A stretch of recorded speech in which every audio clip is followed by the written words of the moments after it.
कैलाश पर्वत तिब्बत चीन में स्थित है। यह पर्वत एक पहाड़ नहीं बल्कि 4 धर्मों का पवित्र स्थान माना जाता है। हिंदू धर्म, बौद्ध धर्म, जैन धर्म और बौद्ध धर्म।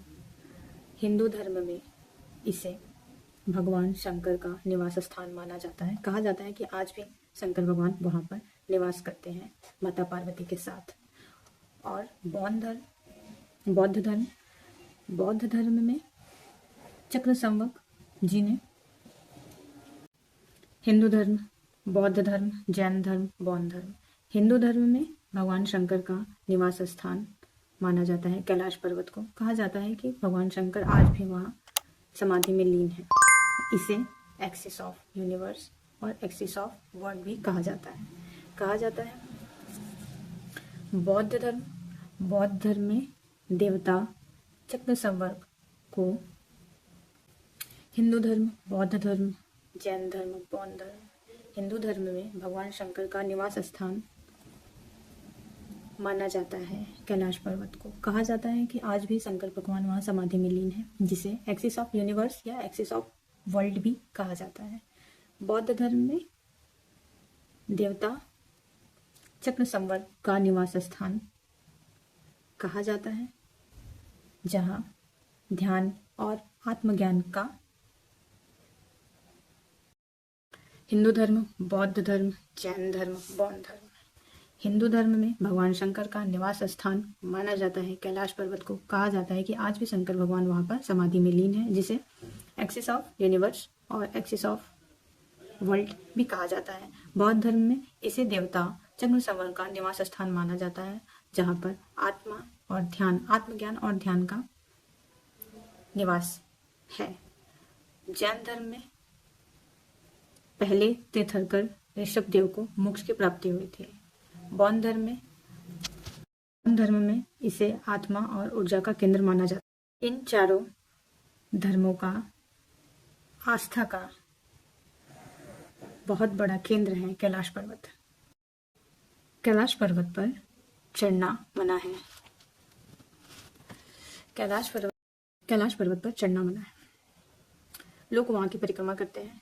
परिक्रमा की कुल दूरी है 52 किलोमीटर और एक परिक्रमा पूरी करने में 3 दिन का समय लगता है पैदल। और अगर इस परिक्रमा को हम दंडवत परिक्रमा करें तो 15 दिन का समय लगता है एक परिक्रमा पूरा करने में। कहा जाता है एक परिक्रमा पूरा करने से एक जन्म के पापों का नाश होता है। और अगर हम 108 परिक्रमा करते हैं कैलाश पर्वत की तो हमें मोक्ष की प्राप्ति होती है। कैलाश पर्वत की कुल ऊंचाई 6638 मीटर है और इसके पास 2 झील है, मानसरोवर झील और राक्षसताल। मानसरोवर झील का पानी स्वच्छ और सबसे मीठा होता है, जो कि एक आश्चर्य उत्पन्न करता है। और वहीं कुछ दूरी पर है राक्षसताल, जिसका पानी पिया नहीं जा सकता। ऐसा कहा जाता है कि राक्षसताल के पास ही रावण ने तपस्या की थी भगवान शंकर को प्रसन्न करने के लिए। और ऐसा कहा जाता है कि मानसरोवर झील में देवता आकर स्नान करते हैं। और ये बहुत अपने आप में बहुत आश्चर्य उत्पन्न करने वाली बात है कि मानसरोवर झील का पानी इतना मीठा और साफ कैसे है। कैलाश पर्वत के पास से 4 प्रमुख नदियों का उद्गम होता है। वो है सिंधु, सतलज, ब्रह्मपुत्र और करनाल। करनाल नदी गंगा नदी की सहायक नदी है। यहाँ रहने वाले लोग तिब्बती बौद्ध समुदाय के लोग होते हैं, जिनका जीवन बहुत ही साधारण और सरल होता है। इनकी जनसंख्या बहुत ही कम होती है और इनकी आयु अधिक होती है। क्यों ऐसा कहा जाता है कि एक लंबी उम्र और एक अच्छी उम्र ही जीते हैं। कैलाश पर्वत पर आज तक कोई चढ़ नहीं पाया। ऐसा कहा जाता है कि वहाँ पर GPS, कंपास, घड़ी, कैमरा, ये जो उपकरण होते हैं, डिजिटल उपकरण जो भी हैं, वो किसी प्रकार से वहाँ काम नहीं करता, जिस वजह से वहाँ पर जो शोधकर्ता जाते हैं वो पूरी तरीके से जानकारी नहीं निकाल पाते हैं कि कैलाश का रहस्य क्या है। कैलाश पर्वत पर सामान्य लोगों का जाना मना है। कैलाश पर्वत पर सामान्य लोग नहीं जा सकते हैं। हाँ, उसकी परिक्रमा जरूर कर सकते हैं। कैलाश पर्वत पर परिक्रमा की जा सकती है, सामान्य लोग उस पर नहीं जा सकते। शोधकर्ता,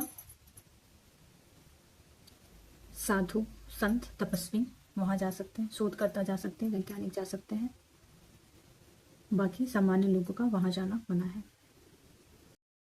ऐसा कहा जाता है कि कैलाश पर्वत पर समय की गति या तो तेज होती है या तो धीमी होती है। वहाँ पर जाने वाले लोगों का ऐसा कहना है कि वहाँ पे जो हमारे शारीरिक परिवर्तन में बालों का बहुत गति के साथ बढ़ना या नाखून बढ़ना, मात्र 12 से 24 घंटे में हमारे शरीर में नाखून और बालों में परिवर्तन होने लगते हैं।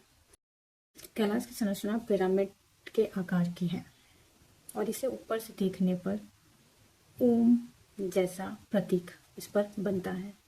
ओम जो ये ध्वनि है ये हमें ब्रह्मांड से भी सुनाई देती है ओम, और इसका ओम कैलाश पर्वत पर बनना ये हमें इस कैलाश पर्वत के पास एक जगह है जिसे वहाँ के स्थानीय लोग निशब्द क्षेत्र कहते हैं। एक दिन वहाँ कुछ वैज्ञानिक पहुँचे शोध करने के लिए, कैलाश के रहस्य को जानने के लिए। जब वो वैज्ञानिक वहाँ पहुँचे तो उनके पास आधुनिक उपकरण के रूप में जीपीएस, कंपास, कैमरा और घड़ी थे। जब उनका उद्देश्य कैलाश के रहस्य को एक डेटा के रूप में एकत्रित करना था, उनकी चीज़ों को मापना था, जैसे कि कैलाश पर्वत पे मैग्नेटिक फील्ड कैसे वर्क करता है या वहाँ का वातावरण कैसा है। जब कुछ वैज्ञानिक अपने उपकरण लेकर कैलाश पर्वत पर जा रहे थे, जब वो वैज्ञानिक उस क्षेत्र में पहुँचते हैं जिसे वहाँ के स्थानीय लोग निशब्द क्षेत्र कहते हैं, जब वो वहाँ पहुँचते हैं तब वहाँ पर उनका कैमरा का बंद हो जाना, घड़ी का अलग अलग समय बताना, कंपास की सुइयों का अलग तरीके से व्यवहार करना, जीपीएस का बंद हो जाना। वैज्ञानिकों को वहाँ जाते वक्त उस दल में एक व्यक्ति को ये अनुभव हुआ कि जैसे उन्हें कोई देख रहा है, और कुछ लोगों को बहुत ही शांति का अनुभव हुआ। अगले सुबह वैज्ञानिक दल नीचे आए। जब वो नीचे आते हैं उनके पास कोई डेटा नहीं थी, कोई जानकारी नहीं थी। तब वहाँ के बुजुर्ग ने कहा कि ये जगह, ये स्थान मशीनों का नहीं है, ये स्थान हमारे मन का है। तो वहाँ के वैज्ञानिक जो थे, शोधकर्ता थे, वो जाते जाते उन्होंने कहा कि हम कुछ जान नहीं पाए, कुछ निष्कर्ष पर हम नहीं पहुँचे। कैलाश पर्वत पर साइंस क्या कहता है, मैग्नेटिक इफेक्ट क्या है। कैलाश पर्वत के क्षेत्र में जो चुंबकीय व्यवहार है वो सामान्य जगहों की अपेक्षा अलग व्यवहार करता है। एक ही कारण है जिसे वो चुंबकीय असमानता कहलाती है। दूसरा, हाई एल्टीट्यूड इफेक्ट। कैलाश पर्वत पर 15,000 प्लस फीट ऊंचाई जाने के बाद ऑक्सीजन की कमी होती है, समय का भ्रम पैदा होता है, और यादों में शांति और डर का माहौल होता है, जिसे ऑक्सिया इफेक्ट कहते हैं। ऐसा कहते हैं कि वहाँ पर समय का भ्रम पैदा होता है हमारे मन में कि समय बहुत तेज जा रहा है या धीरे जाता है। इसके कारण कुछ लोगों का मानना है कि कैलाश पर्वत